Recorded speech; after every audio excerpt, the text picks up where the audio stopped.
in now, but because people are waiting 6 hours in line to get fuel. Right. There was a guy that pulled a gun on somebody in New York City to get in line. We saw a guy here in Michigan that was carrying a gas can that had walked all the way from New Jersey to Michigan to get gas because he it was faster. It was faster. Yeah, I don't know if that's what he was doing. No, it probably wasn't. Because he didn't look that tired. No, but he was carrying a gas can. He was carrying a gas can and matches. Did we get? maybe we should have reported him. I don't know, but and a ski mask. Yeah, and it was really not that cold out. And an Obama sign. That was weird. I don't know what that's about. I don't know where he was going, but if we hear sirens in the next few minutes, we'll know. Yeah. If we see the police park 3 blocks away and then walk somewhere. I'd heard a rumor. I don't know if it's true. I can't verify it, but there was a situation where non-union workers were turned away in New Jersey. They were going there to do some utility work. Yeah, utility workers from Alabama came up to New Jersey to help. Oh, we can't have you guys here. The unions in New Jersey say, "Oh, you're non-union." So that's that's the kind of crap that we need. And you know what's terrible about that is there are people sitting in their apartments, houses without power, and they're cold. Can't get out and go anywhere. And they don't know this stuff's going on, right? If they don't have television and radio and things. But here's my problem, and it goes back to being independent. Yeah. And the frontier spirit and stuff. Unfortunately, people have gotten so accustomed to depending on things from other people that they don't prepare. Right. It's not like 100 years ago when a hurricane suddenly appears, you don't track it and you're trapped. Right. They knew for 3 or 4 days, and you can say what you want about preppers. But if a hurricane's coming, you get, a generator, you get water, you get extra food, you get things prepared in your home so you can sit out a week or so if you need to, and not have to worry about, oh, I'm cold and I don't have food and water. Come on. And the other thing is, it's like people who build homes and businesses on river floodplains and then are surprised that the river floods. Yeah. Yeah. Maybe you should say maybe we shouldn't build these $4 million homes, on sandbars out in the Atlantic Ocean. Or at least not be devastated when it floods because you saw it and then be surprised, my house washed away. Well, or be surprised that insurance companies are going to charge you an arm and a leg for insurance. Well, flood insurance is interesting because the federal government really, really, really regulates that. And in fact, some of the programs they have, like I know in Florida for sure, it's a federal program, but they basically force private insurance companies to sell this coverage. And basically the insurance company just takes the money from the insured and funnels it to the federal government. They're forced to sell this, but they don't really make any money on it. Like for flood insurance, hurricane. So the insurance companies are subsidized by the federal government in essence. I don't know. They're being forced to sell it. I don't even know if they're subsidized. I know that they're basically forced to sell it. I don't know what kind of, stipend or kickback they get from it.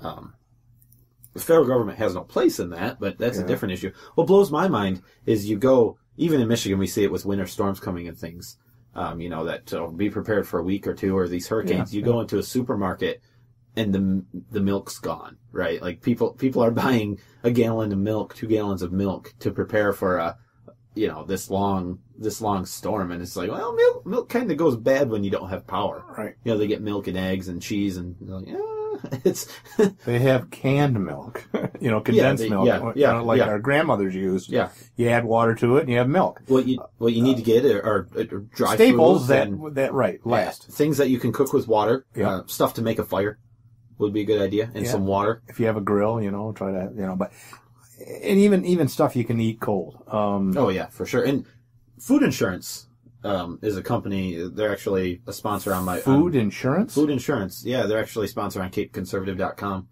and I don't know what they that is. They sell in from 1, 2, 3 meals up to months worth of meals and freeze dried food. Oh, I see. Okay, there's a lot of it. You open it up, add some water, and it's pretty good stuff. So yeah, there's lots of companies that do that now. Yeah, it's expensive. There are. Yeah, there's a company out there. But what's it worth to you? That's the thing. Right, and even I mean, you don't even need to buy that stuff. I mean, what you can do is you can buy food and have it in your pantry and rotate it. Just get canned ravioli. Right. I mean, that's it. Yeah. Pop-Tarts, whatever. And you rotate it out. You keep it there in an emergency, and then if you don't use it in 6 months, you use it up, and then you replace it. The food insurance stuff, that's guaranteed to last like 25 years. So it's the kind of thing that you can buy, put it in a closet, and leave it. But I'm saying that's sort of the rainy day thing. Yep. Where you can do that and not have to sit on it for 30 years. You can rotate it and use it. So it's actually a good value for you. You just keep stocking up so that you have this 7-day reserve of food or whatever. Yeah, I agree with you. The other thing and bottled water, or you could even, can your own water, or whatever. The other thing, depending on the situation that could be useful, is guns and ammo.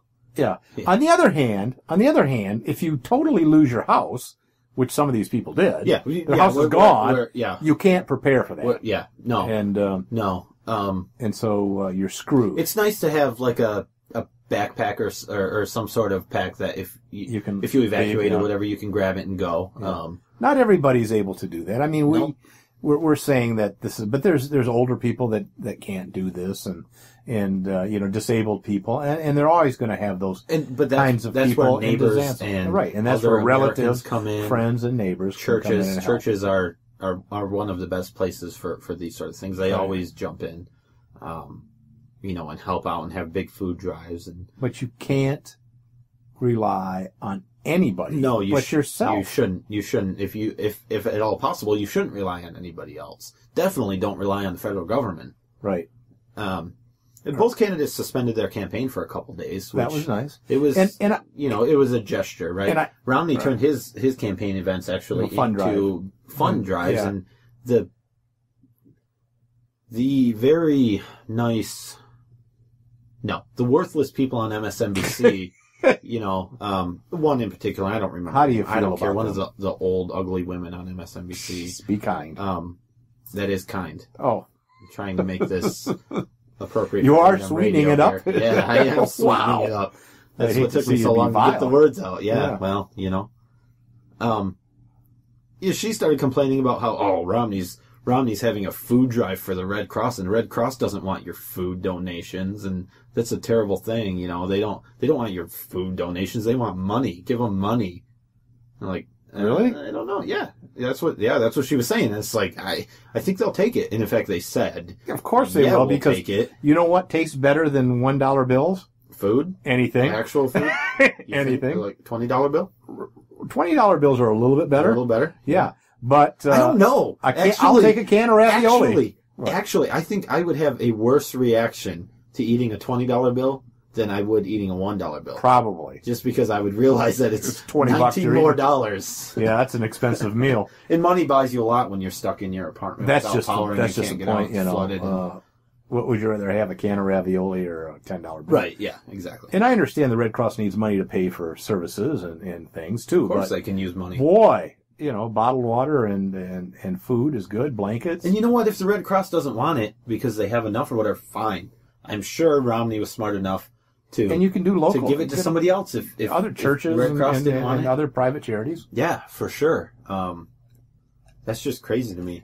And how did you feel about Obama actually visiting New Jersey? Because I remember during Hurricane Katrina, George W. Bush was president then, he flew over the devastation, right? Mm-hmm. But he didn't land, right? Because when a president lands somewhere, you stop and you get security, right? And you can't have... It ties up resources. It ties up all of the resources. Well, not all. Never all. You never say all. And I do say all. I said all. You can't say that. I did say You all. Can't justify saying all. All. Okay. Justified. No.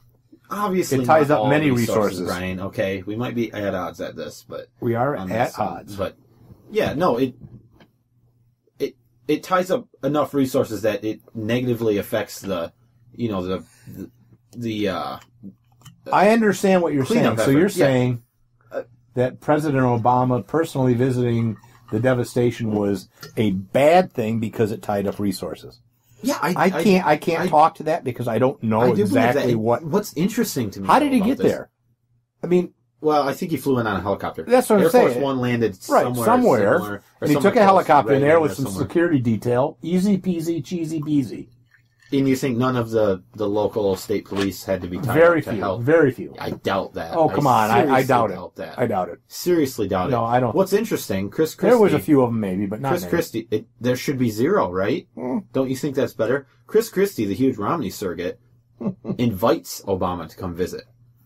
Obama. Well, it's the president. You're gonna do it. Obama first called Mayor Bloomberg, New York City mayor, and New York Governor Cuomo. They both said, "No, thank you. We don't want you here tying up our resources." Right, and they're both liberal. Right. Right. I mean, Bloomberg's a Republican, isn't he? No, he's not. He's an independent now. Oh, yeah, he was a Republican. He was a Democrat. Now he's independent.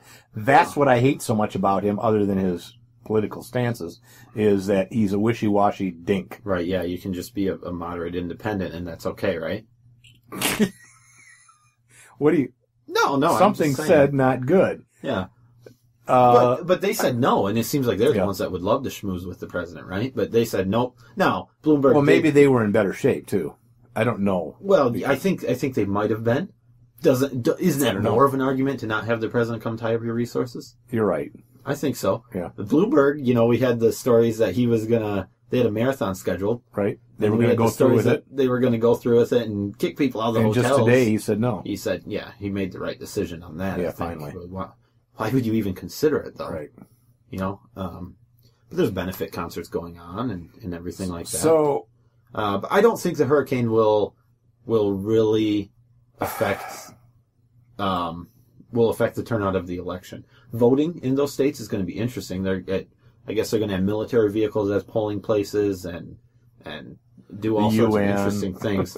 Well, yeah, the UN's coming in to. But they've been coming for years because they want. Yeah, that's what I hear. They've been coming for years because they want to study out. They want to study how a good democracy and a republic and a free election. They're here to make sure that the Democrats can cheat and that other people don't commit voter fraud or voter intimidation. That's an outrageous claim. I think that's an accurate claim. No, Have you seen the UN and what they stand for? I think you're drinking the Kool-Aid. They didn't bother to stop the new Black Panther Party that was standing out in military garb with who would stand up against the Black Panthers? I wish they were here. I would go there and just open carry and see what they say. And it's a small group. They're a very dangerous group, I think. Very, very dangerous. But Pshaw. They're not going to intimidate me from voting. Oh, no, they wouldn't. They are not going to. Yeah. Now, in our neck of the woods, we don't have a lot of Black Panthers. No, and I doubt the UN. Even though, interesting fact, not that he was a Black Panther, but Malcolm X is from the Lansing area. Did you know that? I did. He has a street down there, right? Down in Lansing? They renamed it, I think. No, it's Malcolm X now, isn't it? No. Oh, yeah, there's a road down there by, he went to, I don't know if he ever did visit Luxembourg. He didn't visit Luxembourg, I'm pretty sure. Michigan, though. No, but he's from the Lansing area. I'm not sure why he brought him up, though. That's what I'm not really sure about. Yeah, Black Panther, radical Muslim, Nation of Islam. Was he into all that stuff? I haven't studied up on him very much. Yeah, maybe you should read a book. Anyways, I read books, mostly children's books. Yeah, Superman House. I know of a good one. Actually, Brian and I wrote the book. It's My Parents' Open Carry. It is. It's a great book. It's a children's young teen. Yep. Even book. Adults would enjoy it. It follows Brenna. She goes through a day. Both of her parents open carry a firearm for self-defense. Yeah, they take on the responsibility for their personal protection. Which we were talking about with the you got to do that. Hurricane. Brenna's 13 years old, and it's a day in the life of the family as they go about their daily routine on a Saturday. And the book entertains questions from people. Some are pro-gun, some are anti-gun. And it sort of explains your right to self-defense. It talks about the Second Amendment, talks about open carry, talks about concealed carry, and taking on that responsibility. And it's a nice book. And they can check out the website. Where, Nate? www.myparentsopencarry.com. You can order the book, a hard copy of the book, Yep. and you get a free Second book. Now book. the publisher's doing. Yep. White Feather Press is doing Another it. author, Bond of Skip Unseen Coryell. Blood. Yep. Or Short novel. you can now order the electronic version. I think in Download. PDF. You Yep. can download it For a great savings.